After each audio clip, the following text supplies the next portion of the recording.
Pagkakataon, siya ay pupurihin at laging siya pa rin. Amen? Sapagkat sabi po ng Bible in Hebrew chapter 13 verse 8, Jesus Christ is the same yesterday, today, and forever. He never changed. Amen po ba? Ang alam ko, yung iba malungkot pa rin. Hindi tayo nagdadalamhati sapagkat lagi tayo may pag-asa. Ang kamatayan ay hindi katapusan ng buhay sapagkat ito ay isang pinto sa panibagong pangwalang hanggan. Amen po ba? Sabi ni Kristo sa John chapter 11 verse 25, Ako ang buhay at ang muling pagkabuhay. Ang sino mang sumasampalataya sa akin kahit pumatay ay muli mabubuhay. Na-miss ko rin po kasi si Manay Betty. Kasi siya po, pagdadating ako, kahit may dala akong tumbler, kahit may dala akong lalagyan ng tubig, siya po yung laging nagbibigay sa akin ng tubig. Ever since. Pag tuwing pupunta po ako dito, pagpasok ko po dyan, o kaya pag nakita niya po nandito ako, nakaupo dyan, magbibigay po yan ng isang bottle ng tubig. Pero praise God, alam natin na sa Panginoon ay lagi pong merong pag-asa at may buhay na walang hanggan. Amen po ba? So ating po pagsisimula, siyempre pangalawang linggo ng buwan ng Enero, 20,000 at 26. Ang Tagalog na Tagalog, ano? Parang ang hirap Tagalogin ng numero. Ay narito po ulit tayo upang ang ating Panginoon ay hindi lang awitan ng mga papuring pagsamba, kundi ating pakinggan ang kanyang mensahe na ihahatid para sa ating lahat, including po kami pong mga pastor. So, our loving God allowed us to finish well last year, 2025, about 365 days. With His love, amen po ba? With His faithfulness, with His grace, and with His mercy. Today, as we begin this year, 2026, what are the biblical or strong advices coming from the Bible that we can bring this year as we face again another year of challenges? We don't know what will happen tomorrow, but we put our full trust to the one who holds the future. Amen po ba? Sabi po ng ating Panginoong Jesucristo sa aklat ng Mateo, do not problem about tomorrow, let tomorrow problem itself. Amen? At alam niyo po ba sa Intel, hindi ko po kayo tinatakot, sabi po sa Intel ng mga kaibigan kong Muslim at makakilala po natin sa gobyerno, early 2027, malaki ang posibilidad, 70 to 80% na nagkakaroon ng gera. Sabi po ng mga general. But then, sino kung makakapagbigay ng kasiguruhan? Kristo lang po ang ating kasiguruhan. Amen po ba? So, according to Apostle Paul in the book of Ephesians, napag-aralan natin to last year, gusto ko lamang po balikan. He said, finally, in verse 10, chapter 6, finally, be strong in the Lord and His mighty power. And in verse 11, he said, put on the full armor of God so that you can take your stand against the devil's scheme, sa mga pandaraya po ni Satanas. And in verse 13 to 18, we have to put on the full armor of God, which is number 1, belt of truth, number 2, breastplate of righteousness, number 3, shoe of the gospel of peace, number 4, shield of faith, number 5, helmet of salvation, number 6, sword of the Spirit, which is the Word of God, and number 7, sabi doon, pray in the Spirit always. Meron po ba ditong marunong mag-pray in the Spirit? Diba? Sabi po ng Bible, pray in the Spirit always. Sa Book of Romans, sabi po ni Paul, ang Espiritu ang lumuluhog sa Diyos sa mga salitang hindi natin kayang bigkasin. So we need to pray in the Spirit. Paano yung pastor? Basahin mo ang Biblia. Basahin mo ang sulat ni Apostol Pablo. Matutunan mo ang bawat kaloob. But remember, yung kaloob o gift of the Spirit in our days, nadadaya na po, nagagaya na po. Lagi kong paulit-ulit na sinasabi na maraming mga entitled, yung iba po, apostol, yung iba, doktor, kung ano-anong titulo, mga bishop, kaya pong dayain ang gift of the Spirit, pero hindi nila kayang dayain ang bunga ng Espiritu. Amen po ba? Kayang dayain ng kahit sino ang gift of the Spirit. They can fake the gift of the Spirit, but they cannot fake the fruit of the Spirit. So be careful in our days. Marami pong mangangaral sa social media na magagaling talaga, ang husay talaga. Hindi tayo katulad nilang kahusay. Pero tandaan po natin kung nasa atin ang hubungan ng Espiritu, kaya nating pagtagumpayan anuman ang gulo ng mundo. Amen po ba? Ang usap nga kami nung last Tuesday ni Pastor Josue, si Brother Chris, si Brother JB, si anong pangalan mo? Si Brother Makmak. Tungkol sa paano ba napapanatili ang kaligtasan ng isang mananampalataya. Paano yung mga mananampalatayang on and off, parang kabuti, pag tag-ulan, saka lang sumusulpot. Mapag-usapan namin, sabi po ng ni Kristo, ang mananatili hanggang sa wakas ang siyang maliligtas. Paano mapapatunayan ikaw nga ang ligtas, ay ikaw nga ay ligtas kung pasulput-sulput ka lang sa simbahan? Di ba? Sabi ng Bible, work out your salvation with fear and trembling. Hindi pwedeng reluctant ang isang mga mananampalataya, lalo na sa panahon po natin ngayon na maraming pagbabanta. Kahit ang kalikasan, madalas pong magbanta. Kahit ang katawan natin ay naaapektuhan ng pagbabanta ng kalikasan. Andiyan, tumasakit yung tuhod mo.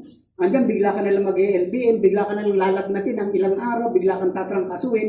Lagi tayong naroon, pero yung nananatili, kahit ano pang nararamdaman mo, kahit ano pang sitwasyon mo, nananatili kang nagmamahal sa Panginoon sapagkat ang sabi po ng Biblia,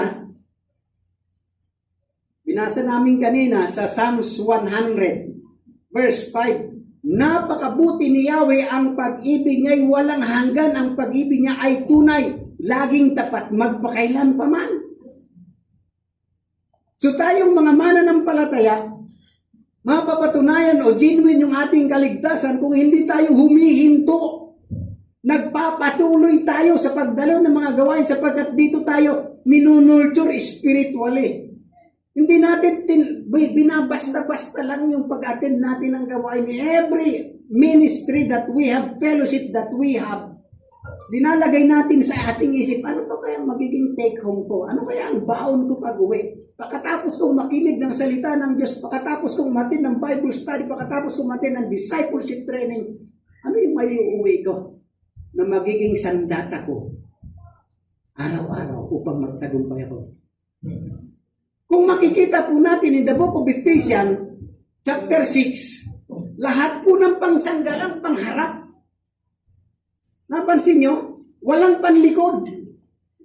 Bakit? Sinasabi ito ni Apostol Pablo sa mga mananampalataya sa Efeso upang ang bawat isa ay magbantayan ng likod. Bakit? Hindi mo naman nakikita yung flaming arrow sa likod eh. Amen po ba? Unless, sabihan ka ng Panginoon, katulad ni David, Panginoon, susugurin ba namin? Sabi ng Panginoon kay David, huwag umikot kayo sa likod. Bakit? Yung likod, walang nagbabantay. Unaware, kahit kami mga pastor, kung walang magbabantay sa likod namin, mapapahamak kami kung walang kapatiran na magsasabi, Pastor, mapanganib ka ng lugar, Pastor. Talikuran tayo. Ako magbabantay sa likod, ikaw magbantay sa likod ko.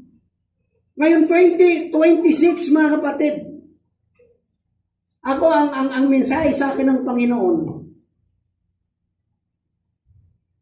huwag tayong magkagatan. Huwag na tayong magpunahan. Na minsan nababaliwala natin, sabi ng ating Panginoon, kung kayo magkakagatan, mauubos kayo. Diba? Asa na yung kabataan natin dyan sa kanto?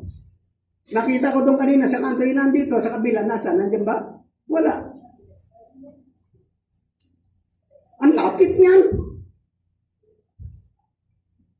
Di ba, Raven? Kaibigan mo dyan nung nakaraan, kasama ata kayo, nakarating mo doon, di ba? Asan?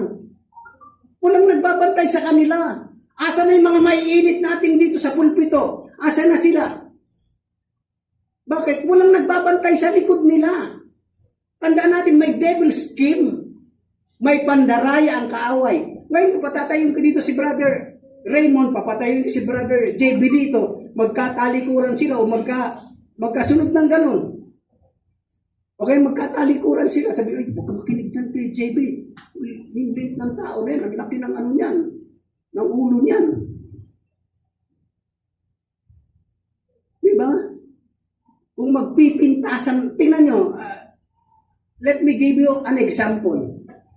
Nakabalita na ba kayo sa social media na yung pare, yung mga Katoliko, nagsisihan sila sa kanilang pagkukulang, sa kanilang mga pagkakamali?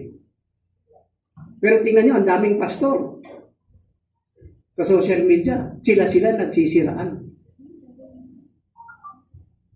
Nakita nyo? Kung tayo mga mananampalataya ay hindi magbaban, lahat tayo may pagkukulang, lahat tayo may kamalian.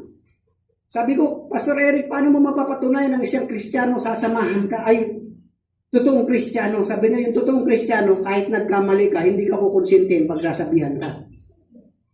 Yung totoong Kristiyano, pag may battle, hindi tumatakbo.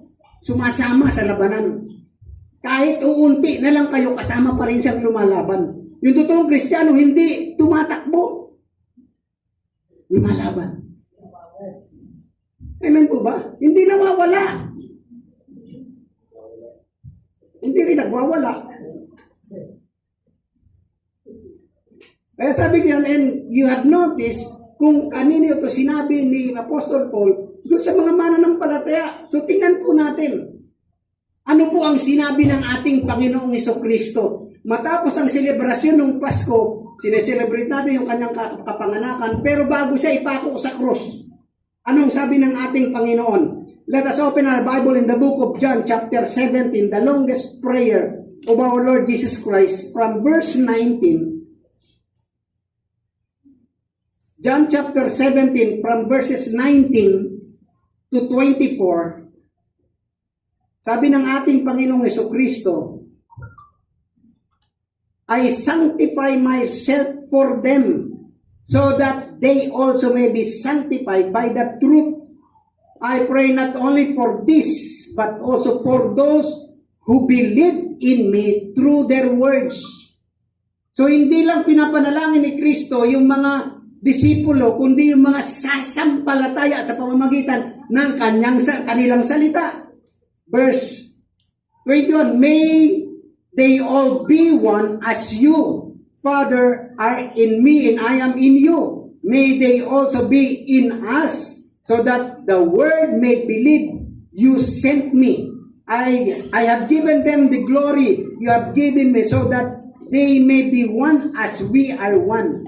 I am in them and you are in me, so that they may be made completely one, that the world may know you have sent me and have loved me as loved them as you love me. So kung titingnan po natin ang panalangin ng Panginoong Hesukristo ay para sa mga mananampalataya na magkaroon ng pagkakaisa kung paano ang Ama at si Kristo ay nagkakaisa, kung paano inibig ng Ama si Kristo at si Kristo inibig ang Ama, ganun din ang mga mananampalataya ay magkaisa at magmahalan. Nang sa ganun malalaman ng sanlibutan na tayo nga ay mga disipulo ni Kristo. Sinong babalikan ng Panginoon? As a church, as a body of Christ, as the bride of Christ, sino ang babalikan ng ating Panginoon sa kanyang muling pagbabalik? Hindi ba tayo? Paano kung hindi tayo nagkakaisa? Paano babalik si Kristo? Di haba yung suffering natin dito sa ibabaw ng sanlibutan, haba yung waiting time natin. Kung gusto natin bumalik si Kristo, lagi tayong magkaisa, magmahalan, magmalasakitan, at kung may pagkukulang, magpunuan, wag magpunaan. Sapagkat yun ang nakakasira sa katawan ni Kristo. Hello? Manalangin tayo, makapangyarihang Diyos. Kami po ay lumalapit sa trono po na yung biyaya at hapag. Humihingi ng tawad sa mga pagkakataong nakikita po namin ang kakulangan ng iba. na imbis na punuan namin, ay pinupuna pa namin. Sa umagang ito, I pray that the spirit of unity will be upon us, Lord. Sa puso po namin, according to 1 John chapter 4, verse 4, greater is He that is in me than he that is in the world. That spirit, we pray, will be manifested in every heart, in every mind, in our church, in our family, in our community. Ngayon po yung mga panahon, kailangan po naming manindigan at maipakita sa buong mundo na kaming mga Kristiyano ay nagkakaisa. Kahit na po may pagkakaiba-iba, ay pwede po kaming magkaisa. Unity in diversity. Lord, we pray, lead us as we hear from your word today, as we listen, please speak to us directly in our heart, individually, ayon sa kakayanan at pangunawa ng bawat isa. Mangusap po kayo sa paraang alam niyong maiintindihan po namin. Salamat sa umagang ito sa pangalan ni Jesus. Amen. So our topic for today is our oneness in God. Ang ating pagkakaisa sa Diyos. Iba ang probinsyang kinalakhan mo, iba ang pamilyang kinalikhan niya, iba ang eskwelahan na naghubog sa kanya, iba rin sa iba. So paano natin ito pagkakasunduin? Mahirap, di ba? Pero meron tayong iisang Diyos, meron tayong iisang tagapagligtas. Kung saan pwede tayo magkaisa, yun ang paniwalaan natin. Huwag na natin paglaban-labanin yung mga maliliit na diferensya sa ating pananampalataya. Amen po ba? So how can we have this oneness in God or unity in God? We can only have and practice this oneness in God by practice to focus in our calling. Sabi natin, focus. Meron po tayong F3 this morning. Focus. Why? Pag out of focus po sa calling ang isang mananampalataya, kung ano-ano ang sinasalihan. Hindi naman talaga, nade-develop naman ang talent, pero kung hindi ka naman talaga sa singing, huwag mo lang pilitin. Please. Nakaka-distract pag, di ba? Hindi naman po ako judgmental, but sometimes pinipilit natin yung mga bagay na hindi naman para sa atin. Gusto natin, gampanan natin ang lahat ng bagay. Tandaan natin, we have different gifts. My giving, my faith, my grace, everything na kailangan po natin sa ministry, binigay ng Diyos sa atin. Ngayon, kung wala ka pang calling, magtanong ka kay pastor, mag-research ka, magbasa ka ng Biblia, manalangin ka sa banal na Espiritu, ilalagay niya yung gift. Tandaan po natin, sabi ng salita ng Diyos, He is the one who gave every good gifts coming from high above. Lahat ng mabubuting kaloob ay galing sa Diyos. So kung wala ka pang kaloob, umaatin ka lang dito, naimbitahan ka dito, meron kang layunin, hindi ka palamuti dito sa loob ng simbahan. Hindi ka lang dito para ipakita yung napakahaba mong buhok at straight na straight. Hindi ka dito na para ipakita yung makinis mong balat o magaspang mong balat, whatever. Nandito ka kasi may pagkatawag sa iyo ang Panginoon. Ngayong 2026, we have to focus. Why? In Hebrew chapter 12, sabi doon, napapaligiran tayo ng napakarami at napakakapal na saksi. Iwaksi na natin everything na pipigil sa atin para mahayag ang Diyos sa buhay po natin. Amen po ba? So we have to fix our eyes unto Jesus, who is the author and perfecter of our faith. Kung last year na out of focus ka, kung last year, kung saan-saan ka pumunta, kung sino-sino inisip mo, today, God is reminding us as we face another year of our lives, of our ministry, of our calling, focus.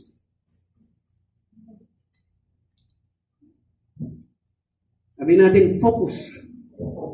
Maraming Kristiyano, focus eh. We cannot bribe God. Kung ang gift mo giving, doon ka mag-focus kasi doon ka gagamitin ng Panginoon. Magiging masaya ka.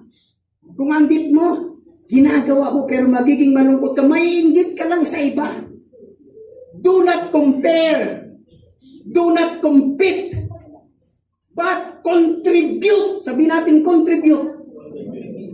Lagi natin isipin, ano ang maitutulong ko? Ano ang maitukontribute ko? Always contribute. Sa school, di ba may mga groupings? Sa basketball, di ba may team? Hindi naman yan kung sino ang pinakamagaling. Ang importante, magkakaisa sila ng focus. Manalo. Pero lagi bang nananalo? Hindi. Pero yung madalas manalo, yung may team effort, they are united in one purpose, to win. Amen po ba? Hindi naman pwedeng ikaw ang magaling. Yung anak ko po, nag-excel naman sa basketball. Una, ang pinagbawal ko sa kanya, yung tatalon, galing ng free throw, tatalon yan, magka-drive.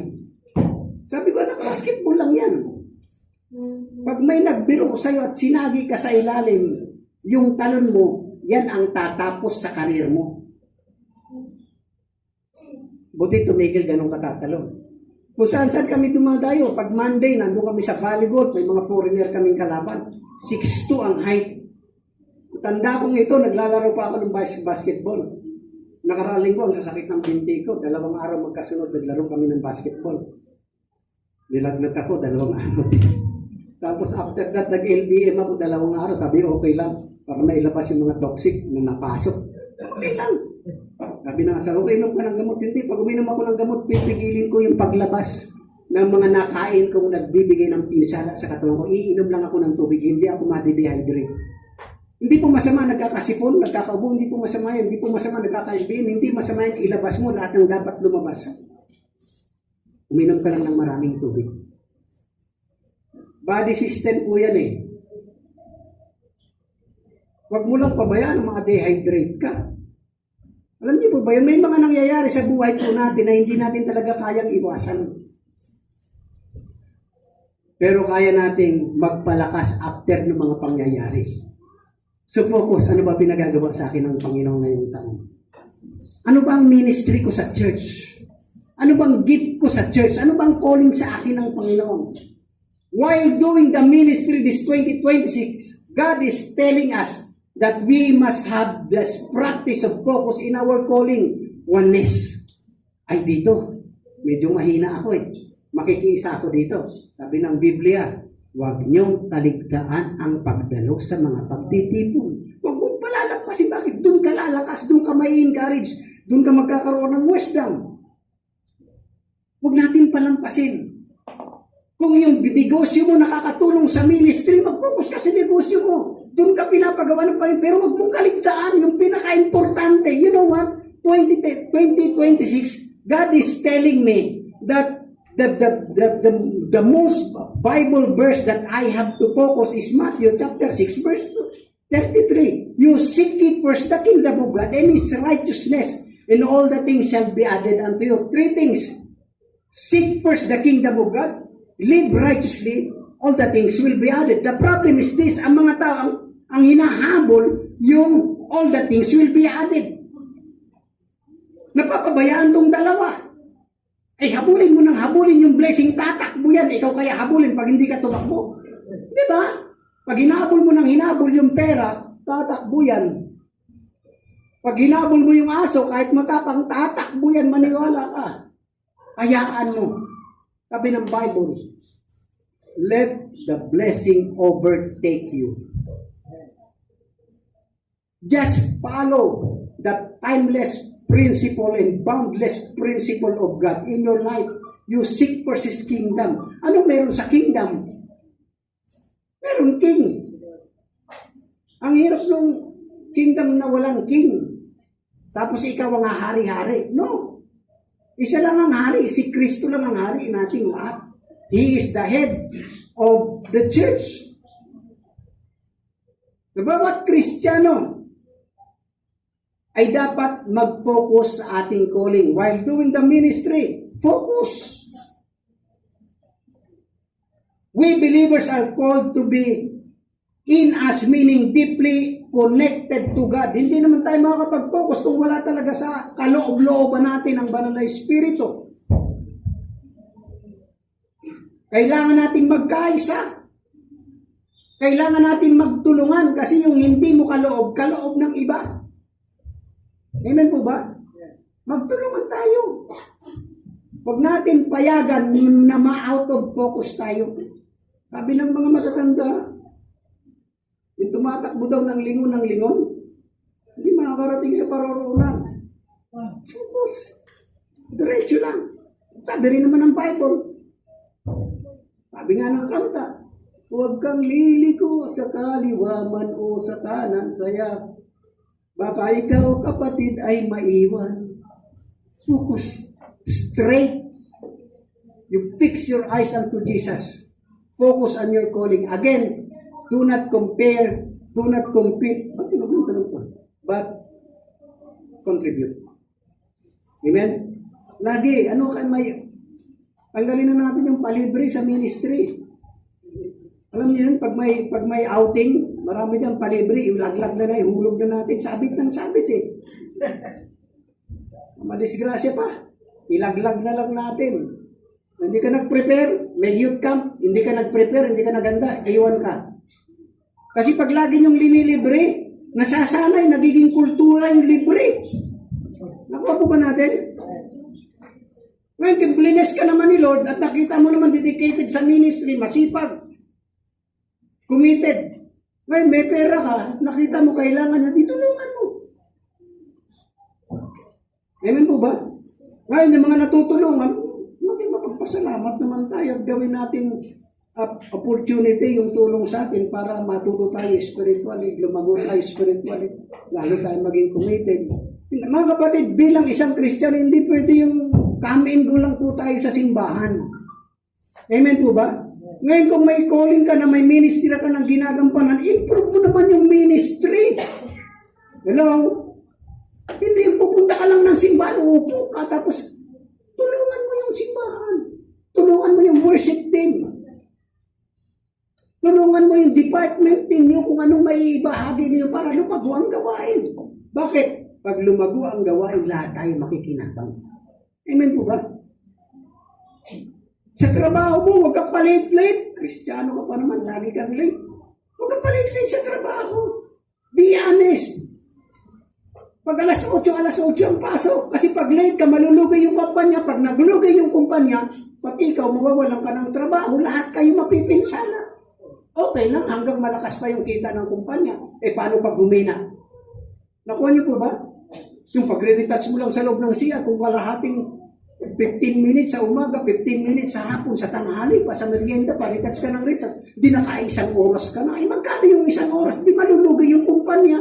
Hindi natin nahalata yan pag bago pa. Nakuha niyo po ba? Ganun din sa ministry. Pag urong ng urong yung ministry natin at hintay tayo ng hintay ng mga wala, nagiging kultura, nagiging, kung alin pa yung malapit, yung panalilig.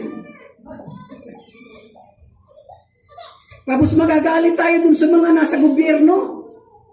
Kinukurap din natin ang loob ng simbahan eh. What happened in national, it happening inside the church. Diba? Magagalit kayo sa mga pastor. Pastor naman sa amin, lagi na lang galit. Mapalad kayo pagka pinapaalalahanan kayo. Kasi pag hindi na kayo pinaalalahanan, ibig sabihin wala na silang pakialam sa inyo. Kaya kayo pinapaalalahan at kung minsan dinidisiplina, pinagsasabihin kasi ayaw ng mga pastor na mawala kayo sa ministry, mawala kayo sa church. That is our responsibility, that is our ministry, that is our calling to remind every believers to be committed and to be dedicated in the ministry. Why? Dito tayo nagiging matatag at dito tayo nagiging matibay sa simbahan. May ibang lugar ba na nagpapaalala sa inyo sa tungkol sa gustong ipagawa sa inyo ng Panginoon? Wala, simbahan na. May ibang lugar ba na ipinapanalangin yung inyong mga pangangailangan, yung pag-aaral ninyo, yung kaayusan ng inyong pamilya, yung kagalingan ninyo, yung provision ni Lord sa inyo? May ibang lugar ba? Wala. Yung simbahan lang. Amen po ba? Pahalin natin yung simbahan. Huwag yung porque natuto na ang feeling natin. Ang tawag doon. Ang tawag doon. Ano pangalan niyo? Lorraine, anong tawag doon? Pinost mo kahapon. Kahapon, huling pinost mo. May na si Lorraine about, may nakaalala ba sa po si Lorraine? Ano? Guilt trip. Ba't natin feeling natin? Huwag ganun. Pag pinapaalalahanan tayo ng mga pastor, hindi tayo tawag dito, hindi tayo kinukonsensya. Diba? Hindi tayo kinukonsensya. Tandaan niyo ito, sa lahat, sa simbahan, sa pamilya, sa anumang relasyon, tandaan niyo ito. Gawin ninyo ang bawat dapat ninyong gawin ng may pagmamahal at pagrespeto. Huwag niyong gawin nang napipilitan lang kayo. Kung napipilitan kayo, sabihin niyo sa pastor, napipilitan na po ako. Kasi hindi ka rin magiging masaya. Hello? Halimbawa yung mga anak, kailangan bang magpaalam lagi sa magulang? Kailangan! Bakit? Nag-aalala sila. Alam niyo ba, pakiramdam ng magulang ng alas 6 na wala pa yung mga anak nila? Magiging magulang din kayo one day. Maiintindihan niyo yung pakiramdam ng mga magulang na yung inalagaan mo, yung pinagtaguyan mo ng lamok at langaw na hindi magapo at paglaki. Hindi na nagpapaalam, pinapaalam na lang sa'yo. Sakit, di ba? Tapos mga lang, sasagot-sagot. Kung kailan malaki na, tingnan nyo, hindi lang sa pamilya, maging sa simbahan, magkapareho lang po yan.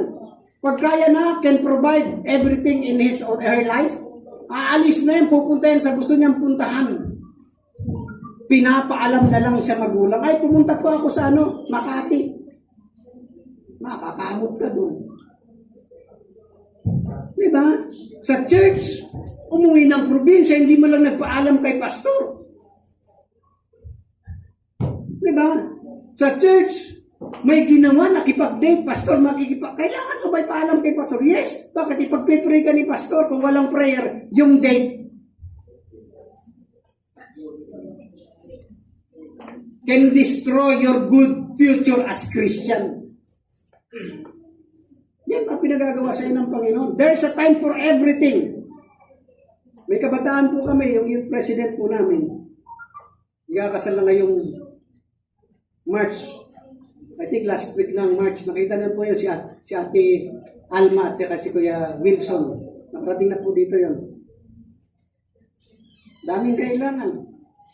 Yan na ba pinagagawa sa inyo, Panginoon? Opo, Pastor. Bakit? Kung pinagpipigilan, pinagagawa na pala sa kanila ng Panginoon. Ako pahad lang sa kalooban ng Panginoon sa buhay nila. Ngayon, kung nagkamali sila, then that is their own responsibility. Pinaalam sa'yo, pinanalangin mo. Hindi po may opportunity, sunggab po tayo ng sunggab. Ano bang pinagagawa sa atin ng Panginoon? Diba po ba kayo? So, practice to focus. Ganun po ba? Kasi pag hindi ka nag-focus, kunting, mapagsabihan ka lang ng konting, kung saan ka na nakatingin, may pinagagawa sa iyo ang Lord. Tandaan ninyo, mga kapatid, irespeto natin at mahalin po natin ang simbahan. Kung pinapaalalahanan po tayo minsan, magtatanong. Magtanong ka. Be honest, Pastor, ganito na po nararamdaman ko eh. Kailangan mo magpahinga muna sa ministry, pahinga ka muna kasi ang ministry, hindi dapat kailanman nakaramdam ng sapilitan. Ang ministry dahil mahal mo ang Panginoon kaya mo ginagawa yan. Diba? Bakit kailangan ko mag-chat? Bakit kailangan ko magpaalam? Kasi may respeto at pagmamahal ka doon sa pagpapaalaman mo.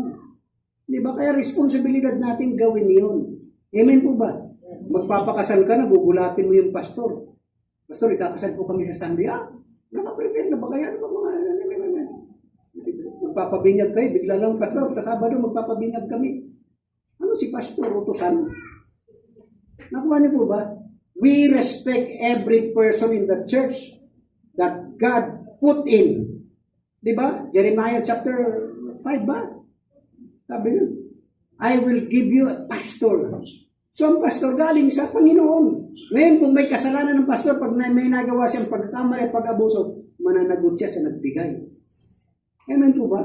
Hindi tayo ang wala sa kamay natin ang batas para parusahan. Hindi na ako tatay sin-offering dyan. Kasi yung pastor, binagastos lang ata yung yung tithes and offering. That's not your responsibility. Amen? Ang importante, sinunod mo yung pinapagawa sa iyo ng Panginoon. Kung may mga taong irresponsable dyan, mananagot sila sa Panginoon. Amen po ba? Marami po kasi ako nababasa sa Facebook, yung pastor to pastor. Sabi doon, nakarang linggo lang, nag-react po talaga ako. Sabi doon, ang pastor daw po ay dapat yung preaching niya, bago i-preach, ipapakita muna, ipapacheck muna sa administrator ng church, sa mga board of deacons ng church, sa mga elder, sa mga council ng simbahan. Teka muna, sino ang tinawag para magpastor? Yung elder, yung council, o yung pastor? Nakuha niyo po ba? Yung pastor, dapat mag-submit sa leader ng simbahan. Kasi daw, ang pastor hindi naman head ng church. Yes, si Lord ang head ng church. But ang linagay ng Panginoon na maging head ng simbahan ay ang pastor. Ba't hindi ako magre-react? Pastor din ako eh. Diba? Pag ang simbahan nagsisimula pa lang, sino ang masipag? Sino? Sino ang nagsasakripisyo? Sino ang nagbibigay? Sino ang tumutugtog? Sino ang una nagpa-fasting? Sino ang nagpe-pray? Lahat ng sakripisyo kanino pag nagsisimula ang simbahan? Tapos pag mayroon ng pera ng simbahan, ang pastor hindi dapat nakikialam sa pera ng simbahan. Teka muna. Asa na yung mga investment ni pastor na napunta sa simbahan? Nakuha niyo po ba?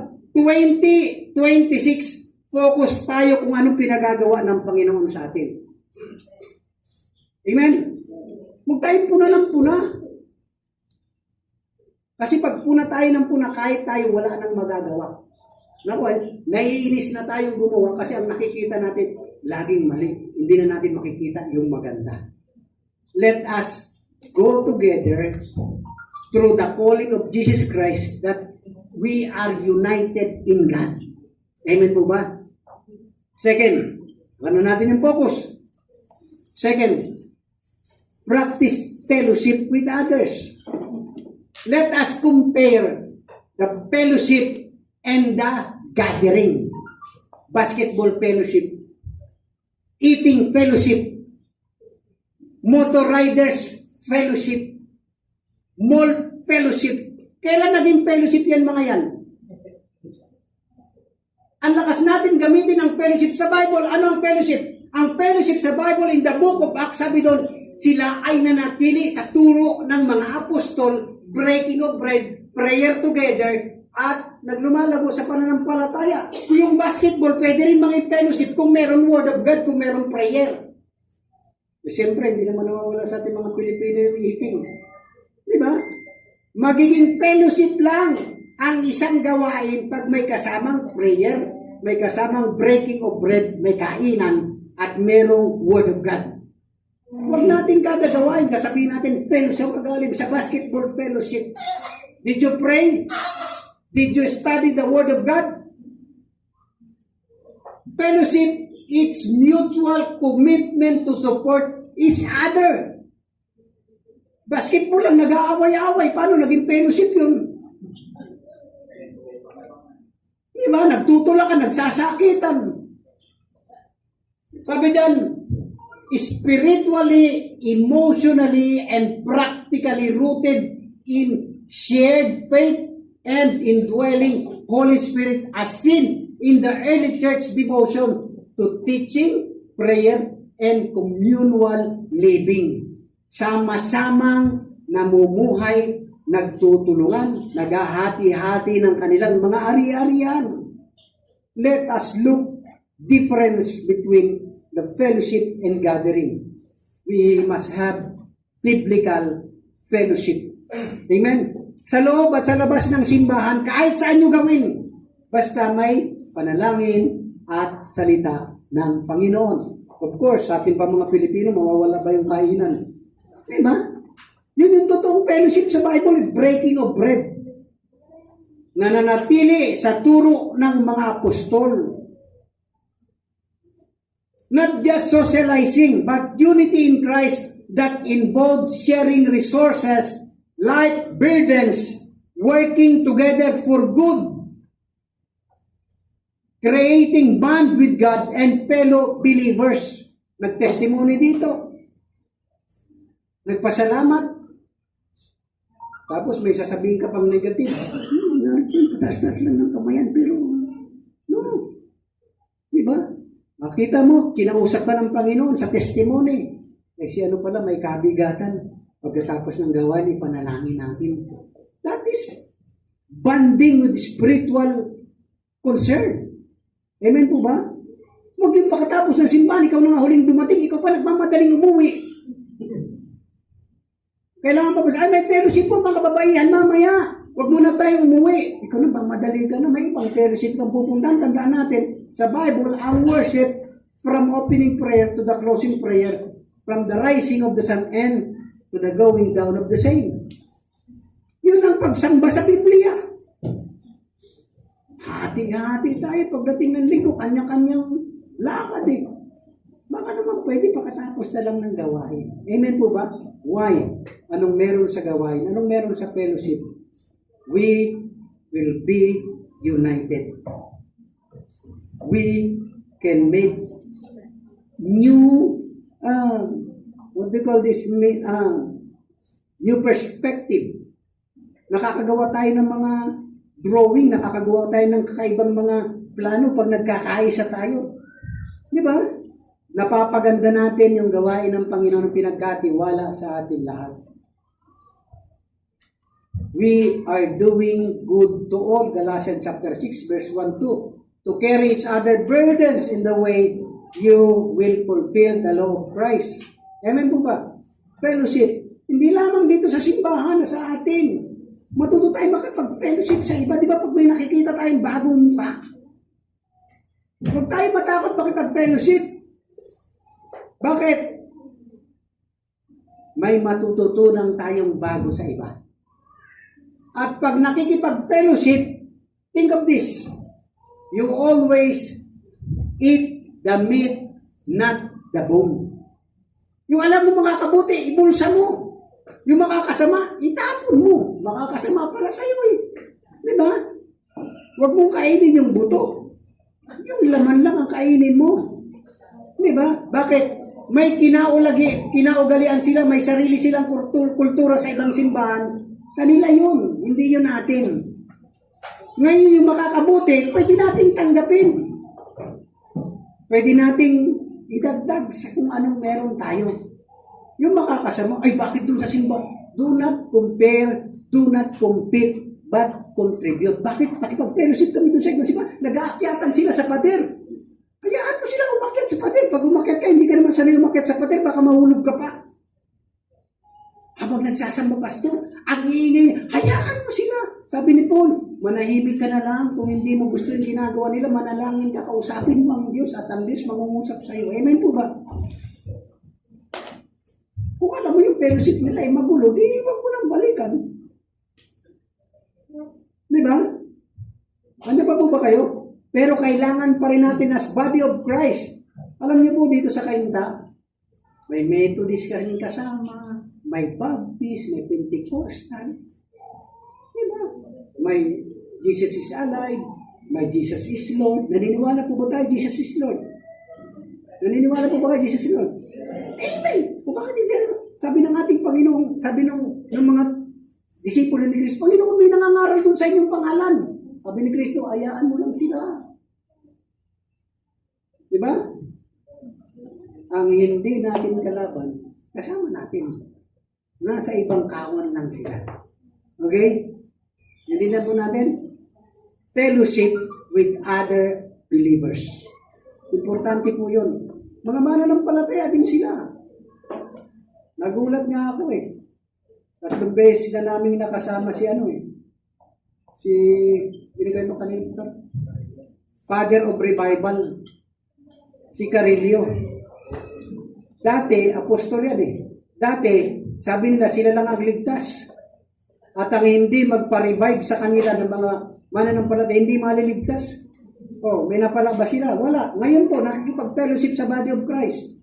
Andun sa River of God kay Bishop Chito Sanchez. Nung birthday niya, nung merong soaking sa kanila, Nung 3 beses ko nang nakita doon, nakikipag-fellowship na. Huwag natin agad husgahan. Yun ang kinagistan nila. Hayaan natin, ipanalangin natin sila, unti-unti silang magbago, hindi lang sa gusto natin, kundi doon sa gusto ng Diyos na maging resulta ng pagkakaisa ng mga mananampalataya. Amen po ba? Sabi doon, to carry each other burden. In this way, you will fulfill the law of Christ. In Galatians chapter 6, verse 1 at saka verse 2. Naalala nyo, nakikipag-fellowship pa tayo sa sa Pillar of Truth. Nagiging masaya naman tayo noon, di ba? Outnumbered nga kami noon eh. Naalala niyo yun, yung mga time na yun? Hindi masama yun. Makakabuti sa atin yung nakikipag-fellowship tayo sa iba kasi may matututunan tayo sa ikadaragdag ng ating kaalaman sa paglilingkod sa Panginoon. Huwag tayo matakot. Bakit? Kapatid, kung dito ka linagay ng Panginoon, huwag kang lilipat kasi lang na-amaze ka dahil may nakursunadahan ka doon, may girlfriend ka doon, mas maganda ang kanilang song leader, mas maganda ang kanilang instrumento, yung gitara nila, pag sundot ng ganun, tugtog agad. Hindi nga tumutugtog, anong gagawin natin? Hindi gawa natin ang paraan. Hindi yung, hindi mo lang nagustuhan, lilipat ka kaagad, buti pa doon sa kabila. Huwag ganun. Dito ka tinawag ng Panginoon, dito ka. Amen po ba? Yung bato na, gulong ng gulong, hindi nakakaipon ng lumot yan. Nakuha niyo po ba? Kunting kibot, hindi ka lang napagbigyan sa suggestion mo, lilipat ka na. May ganun ba? Ito pa ba yung ganun? Baka kambing yan. Diba? Ngayon gusto talagang lumipat, pilit. Huwag mo lang pigilan. Gustong lumipat. Tingnan natin kung mapapabuti. No? Mapabuti. Good for them. Diba? Hayaan mo. Ganun naman nagkakapalit-palitan. Si Pastor Obet mga kabos na Yung membro niya lumilipat kay Pastor Mitchum. Yung membro ni Pastor Mitchum lumilipat sa kanya. Sabi ko, Pastor Robert, hindi ka ba nag-aalala? Yung ibang membro mo, lumilipat kay Pastor Mitchum. Sabi niya, hindi naman mga giver yung lumilipat sa kanya. Ayos na.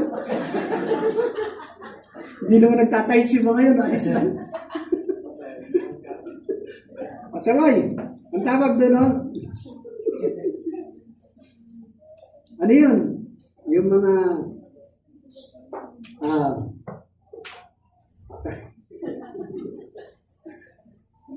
alam niyo, mas masarap nakikipag-fellowship sa iba. Kami, mga leader namin sa simbahan, arating kami ng Shangri-La. Imagine, na-invite kami Shangri-La. Sino ba naman kami? Wala naman kaming building, wala naman kaming sariling simbahan. Pero na-invite kami sa Shangri-La, yung church doon ng River of God, kay Bishop Cito Sanchez. Isa po sa malaking gawain dito sa Pilipinas. Bumabalik naman yung mga kapatira namin, hindi naman lumilipat doon. Diba? Una-una, malayo. Mas sila lilipat doon. Sige, lumipat kayo. Mas magastos doon. Maganda nga, no? Maganda. Yung song leader po nila doon, kinukuha ni Don Mowen. Yung isang song leader nilang lalaki. Ganun, kagaling.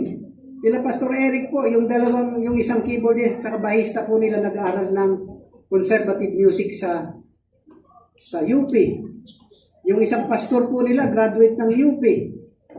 Bakit nila ako kukunin bilang isang pastor nila? Hindi naman ako sa UPN lang ako ng lata. Graduate. I mean, di ba? Kung saan kalinagay ng Panginoon, ang dali pong sumunggab sa opportunity kung pabor para sa'yo. Paano naman yung iiwanan mo? Wala kang pakialam. Nakuha niyo po ba? Like this church united in Christ. Hindi dahil sa magaling yung pastor, maraming mas magagaling. Kung maghahanap ka ng mas magagaling, mas marami. Diba? Kaya lang dito kayo nilagay ng Panginoon. Focus ka dito. Then, kailangan makipag-fellowship tayo sa iba. Bakit? Kasi matututo tayo sa mga bagay na wala sa atin madadagdagan. Amen po ba? Third, practice. To carry each other out, we can have this oneness in God by practice God's flow in our lives. So, tatlo. Focus, fellowship, flow. Pero kung yung iba, ang flow po ng simbahan nila, mga giver, tapos kayo hindi giver, Makabubuti ba yung pagiging giver? Yes! Kung ang practice po ng simbahan, merong discipleship, mag-flow tayo sa discipleship. Bakit? Yun ang utos ng salita ng Diyos eh. Mag-flow tayo sa giving. Lahat dapat nag-give. Nakakita po ba kayo sa Biblia na sumamba na walang dalang kaloob? Tell me. Mula sa Genesis hanggang Revelation, nakakita po ba kayo ng pagsamba? Pastor, giving na naman. No. Ang pagsamba kasama ang pagbibigay. Naintindihan po ba natin? Ang Diyos ang unang nagbigay. So, sino tayo para hindi tayo matutong magbigay? Basta, gagawin natin yan in honor to God. Regardless, ay, lumagtipan lang yung tight sinuperin. Ay, wala na yun sa bagong. Regardless of your own understanding. But listen, gawin natin in honor to God. Proverbs chapter 3 verse 9. Parangalan mo ang Diyos. Pinakamainam. Tingnan niyo, pinakamainam. Hindi pinakaluma. Yung malungkot na yung tao dun sa... yung malungkot na tao dun sa papel o sa bariya ng bulsa mo, yun pa ibibigay mo. Hirap na hirap tuloy nagbibilang. Hindi niya ginaganong-ganon na ng ilang beses, nakalukot pa rin kasi palagay ko, lukot yung mukha ay nagbigay. Di ba? Tapos sabi ng Bible, in honor. Pinakamainam. Ganyan ba pinakamainam? Tira-tira? Alam nyo, I'm so proud, yung mga anak ko po, yung dalawang anak ko, pati yung manugang ko. Pagdating ng sweldo, si Abby, pag may natanggap, kaltas. Yun po yung practice namin eh. Kaltas. Si Joy, pagkatapos pagsahod, wala pang bawas yan. Kahit wala pang tanggal yan, kaltas. Nakabukod na yan. Bakit? Pararangalan mo ang Diyos eh. Pinakamainam na kaloob. Bakit? Anong kinalaman yan sa God's flow? Kung nagbibigay, biruin mo lahat nagbibigay. Ikaw nakaupo ka lang, wala kang pambigay. Hindi ka ba blessed ni Lord? Kung nagpa-flow ang Holy Spirit sa isang simbahan, forward tayo, magpa-pray tayo, ikaw nakaupo ka lang, ano kaya mangyayari? Matutulog ba? Magsasalita ba ng Honda, Yamaha, Suzuki? Yung, hindi ka pala buti dito sa simbahan para maging observer. Andito ka para maging kabahagi sa fellowship, sa focus na ministry ng simbahang ito, sa pagpo-flow ng kapangyarihan ng Banal na Espiritu. It's nice to be important, but important is to be nice. Nakuha po ba natin? Marami pa importante. Gusto pa, ay, pwede ka na kapatid, sana tayo, magpa-pray tayo. Ano ka, pa-importante ka? Hello? Kung gustong gumawa ng o kumilos ng Banal na Espiritu, ipakita natin yung pagsunod natin. Amen po ba? Amen po ba? Pag tinawag ko ba kayo para hindi ka naman gagawin yun. Pero kung tinawag ko ba kayo para mag-forward, magpo-forward po ba kayo lahat? Amen?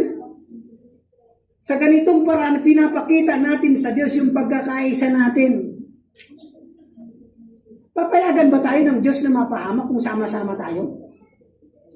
Hello? Papayagan ba tayo ng Diyos na mahulog sa bangin kung sama-sama tayo? Wala bang isang magsabi, teka. Mukhang iba na yung teaching, iba na yung tinuturo. Diba? Lahat ng makabubuti ay pagkaisahan natin, pagsamasamahan natin, umagos tayo, mag-flow tayo according to the calling of God sa buhay po natin. Amen? Sa ganitong paraan, makikita ng sanlibutan na tayo ngayon nagkakaisa, malalaman nila na tayo ang mga disipulo ng ating Panginoong Jesucristo. Amen?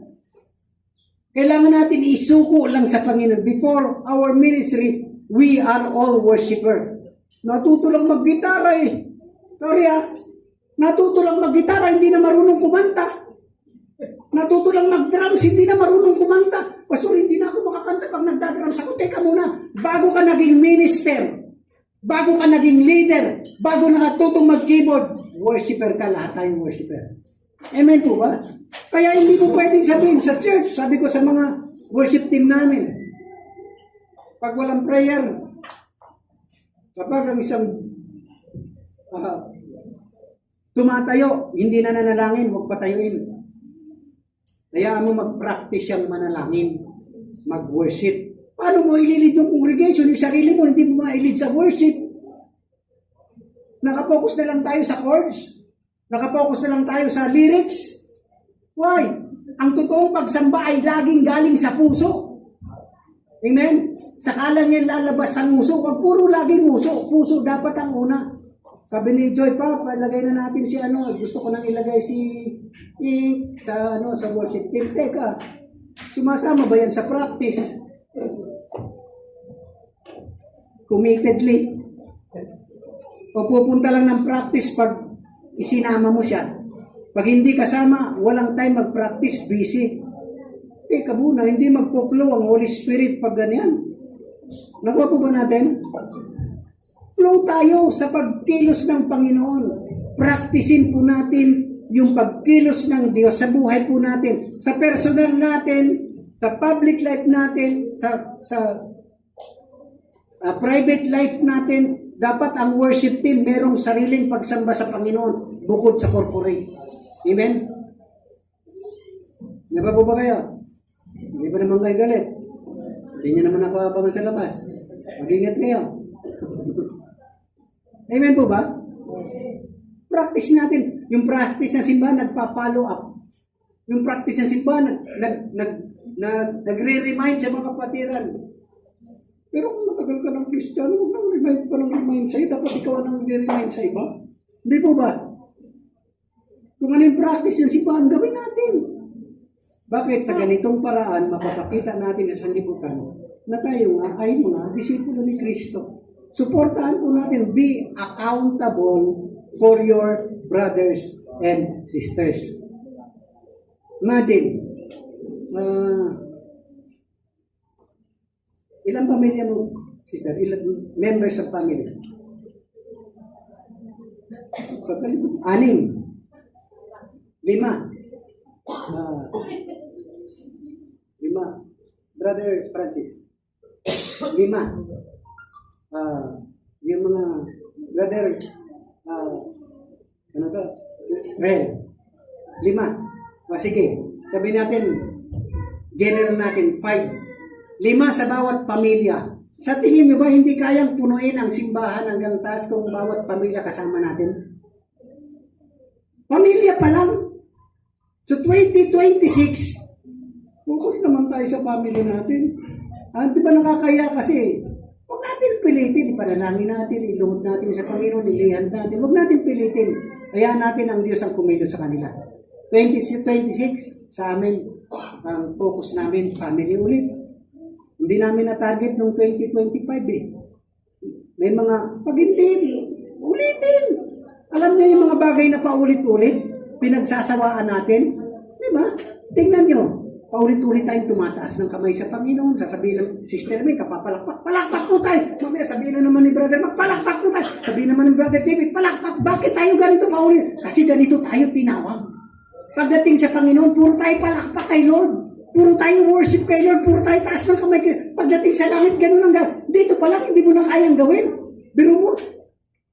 Naglulunda ka. Ikaw. Araw-araw. Wala kang araw-araw. Alam niyo yun, dito pa lang makikita natin kung sino ang humihiwalay. Kapatid, baka naman. Dito pa lang sa loob ng simbahan, hindi na tayo magkaisa sa pagsambay. O hindi ko natutukuyin. Tatalon ka lang ba pagka naka-assign ka magtamburin at magtugtog dito? Dapat lahat tayo sumasamba talaga, alam nyo? From the abundance of the heart. Lalabas ang pagsamba. Pag hindi ka marunong pumalakpak, pag hindi ka marunong sumayaw, hindi, ba't ka mahihiyang kumanta? Ba't ka mahihiyang uminda? Pag nagtitipon na kayo dun sa may eskwelahan, pag nagtitipon kayo, magkakatropa, yung sigawan na kwentuhang walang puknat na paulit-ulit, sige pa rin. Tapos pagdating sa simbahan, tahimik na tahimik. Hindi nakukuha ang kabanalan sa pananahimik. Amen po ba? Please, turuan natin sa pamilya, mga anak natin, turuan natin siya magpatugtog tayo, hindi yung laging huwag yung parang bibig na lang lagi ng nanay ang naririnig natin. Lagyan natin ang praise and worship sa loob ng tahanan. Di ba? Mga nanay, hindi po nakakatulong sa mga anak natin yung sigaw tayo ng sigaw. Di ba? Tandaan yun, maiirita yan. Isang araw, magugulat kayo yung bahay ninyo, hindi na nag-i-stay yung mga anak nyo. Bakit? Hindi na sila masaya eh. Nakuha nyo po ba? Bilang isang simbahan. Sabi ko sa bahay, kung mag-iingay tayo, ingay ng kagalakan at pagpupuri sa Panginoon. Hindi tayo mag-iingay ng away. Kasi, yung mga anak natin, tandaan natin, ang tawag po diyang conditioning of mind. Pag sa loob po ng bahay, pinapractice natin, kinukondisyon po natin yung isip ng mga bata. Paglabas ng bahay, kahit yung maliit na bata, meron po akong alaga si Jacob, taga Antipolo, kabisado niya po yung kanta na yan, araw-araw. 5 years old. Hindi maganda ang itsura, pero pag bumiti, kala mo ang hen. Taga Batangas. Iniwanan na ng magulang ang nag-aalaga yung mga kapatid. Sabi nung isang pastor doon sa Taytay, sabi niya, Pastor, may nakita kong bata, hindi malinis, hindi maganda itsura, pero karga ng karga sa'yo. Sino ba yun? Sabi ko si Jacob. Pastor, sa linggo, bibigyan ko ng isang bag na damit.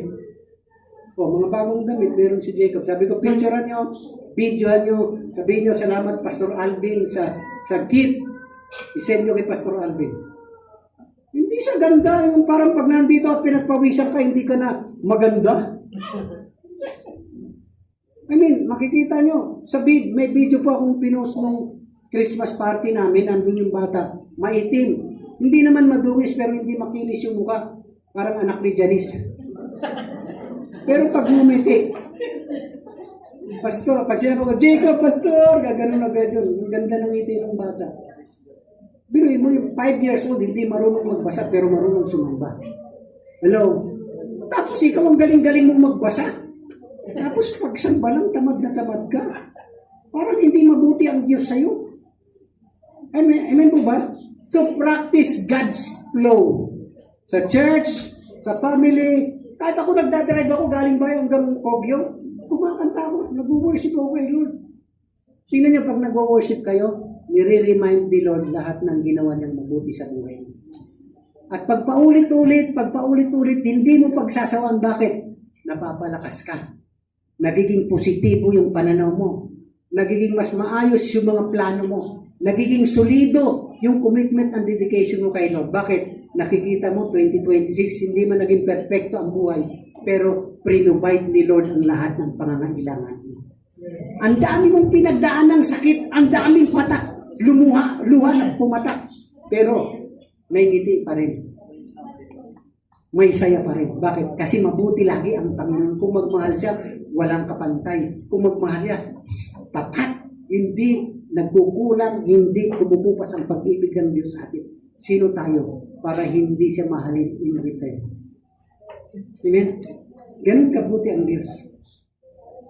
Karapat dapat lang na gawin natin ito ngayong 2026. I tell you, focus in your family, focus sa ministry, focus sa calling, focus sa trabaho. Pag igihin nyo yung trabaho nyo, isang araw yung pinagtatrabaho nyo, uunlad yan, madadamay kayo sa pag-unlad, mapagpapala po kayo. Amen po ba? Lahat tayo, gawin natin ito ng sama-sama, isang araw magugulat tayo. Ang biyaya ng Diyos ay dadaloy, aagos, dahil kapag tayo naglilingkod at sumusunod sa pagkakatawag sa atin ng Panginoon. Practice spiritual breathing. Paano yun? When you recognize sin, confess. Exhale. Immediately exhale. When always rely sa kapangyarihan ng banal na Espiritu. Pagka may mga temptation at may mga tagumpay dun sa temptation, inhale, mabuti ang Diyos. Hindi niya pababayaan na yung kanyang tinawag ay mapahamak at mapahiya ang pangalan ng Panginoon. Hindi mo na kaya, tawag ka, katulad ni Peter, lumutang sa tubig, natakot siya. Pero nung tumawag siya, Panginoon, tulungan mo po ako. Andiyan agad ang Panginoon. Immediately, ang tulong ng Panginoon, hindi madidelay. Hindi si LPC ang hari ng padala. Si Kristo ang hari ng padala. Dito pa ako magtatapos. Second week ng December, sabi ng asawa ko, Pa, Las Vegas tayo. Gastos naman. Hindi. Yung bigas natin, last na, kaya Las Vegas. Magpapasko pa naman, papasok ang panibagong taon, dapat marami tayong bigas kasi Las Vegas na. Sabi sa akin ng asawa ko, kaya mo yan, lumaki na yung mga, ang dami nalalani ng mga asawang babae, di ba? Dami, papasok ng panibagong taon, dapat ganito kayo. Focus lang tayo kung anong pinagagawa ng Panginoon, gawin natin. Ngayon po, 3 sako yung bigas sa bahay namin, baka kalahating taon, bago namin maubos yun eh. Bakit? 4 na lang kami sa bahay eh. Alam niyo po, ulitin ko po, Matthew chapter 6, verse 33. You seek first and priority in your life every morning, in your work, seek first the kingdom of God and His righteousness. And everything will be added. Idadagdag. Hindi ka naman walang-wala. Ano ka ba? Mas meron ka pa nga sa iba. Hindi ka naman walang-wala. Kaya kung anong meron ka na pinagyaman mo, pinaglingkod mo sa Panginoon, dadagdagan ng Panginoon yan. Araw-araw, hindi ka mawawalan. Palakpakan po natin ang Panginoon. Sapat po ang Diyos na nangako sa atin. Amen? Kung nahirapan tayo, seek godly counsel. Surround yourself with matured and godly people, godly believers na pwedeng mag-offer sa iyo ng wisdom, ng support, at maging accountability partner. Amen? Sabi po sa ating conclusion, this is the prayer of Jesus Christ for all the believers to fellowship with unity and with love. So we have to focus, we have to fellowship, and we have to allow God to flow through the Holy Spirit in our lives. Manalig tayo sa salita ng Diyos. Huwag tayong manatili sa mga nakaraan. Ang ating mabuting Diyos ay may nakalaang bago para sa atin. Laging may buhay na pag-asa sa mga nagtitiwala sa Kanya. Isaiah 43, kahit nasa disyerto, pwede siyang magpabukal ng tubig. God will always make a way. Amen? Ayaw po tayong lahat. Ako po, with all honesty, ngayong 2026 ay nahaharap sa isang mabigat na desisyon. And I'm about to jump and to embrace that decision. Why? Because favorably para sa akin at para sa aking pamilya. Ministry. I would say, parang, panibagong yugto ng paglilingkod. Promotion. Para sa akin. Kaya lang para sa church, teka muna.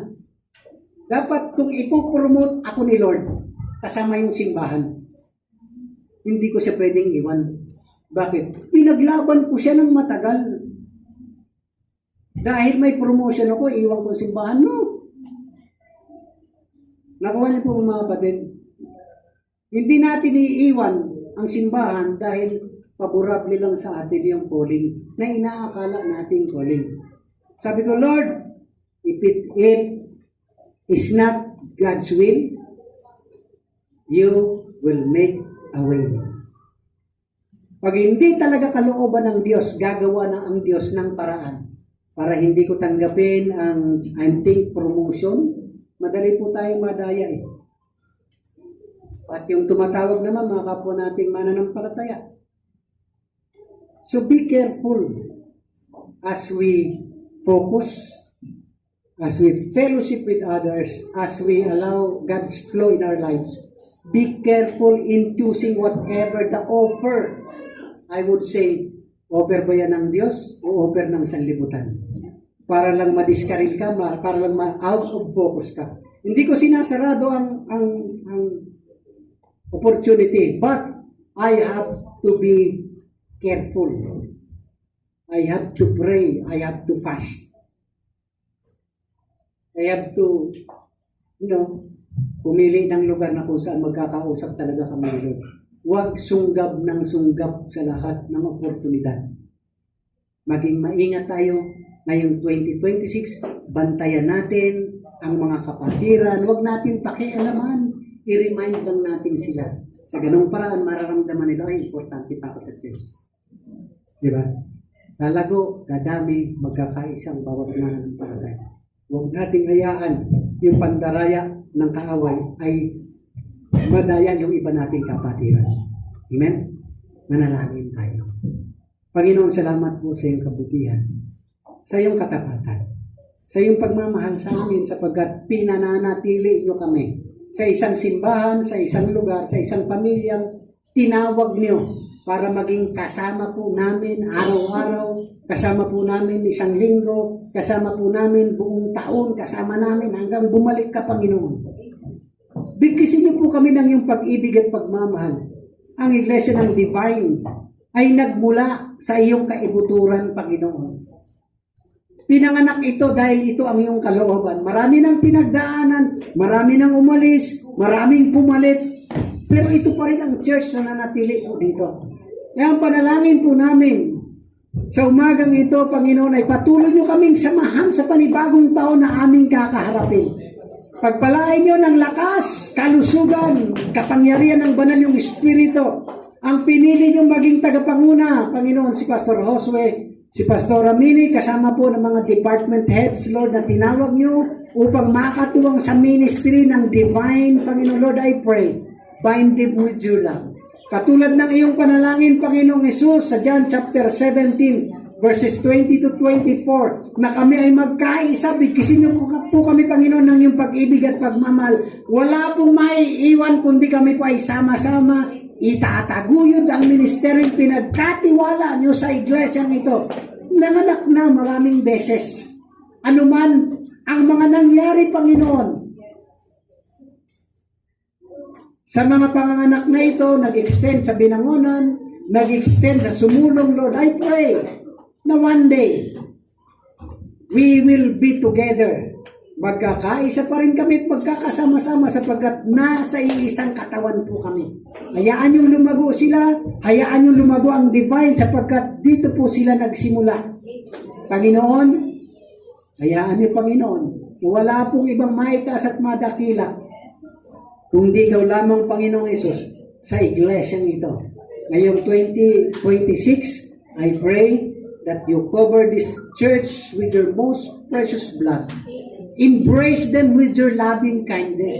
And let your Holy Spirit overflow in every heart, in every mind. Enable them to honor your name every day. Sa workplace man, sa family man, sa community man, dito man sa loob ng iglesia. Salamat sa umaga ito. Pinupuri ka namin, O Diyos, dinadakila sa pangalan ng Ama at ng Anak at ng Espiritu Santo. Amen. Palakpakan po natin ang Panginoon. Magandang umaga sa inyong lahat at Happy New Year.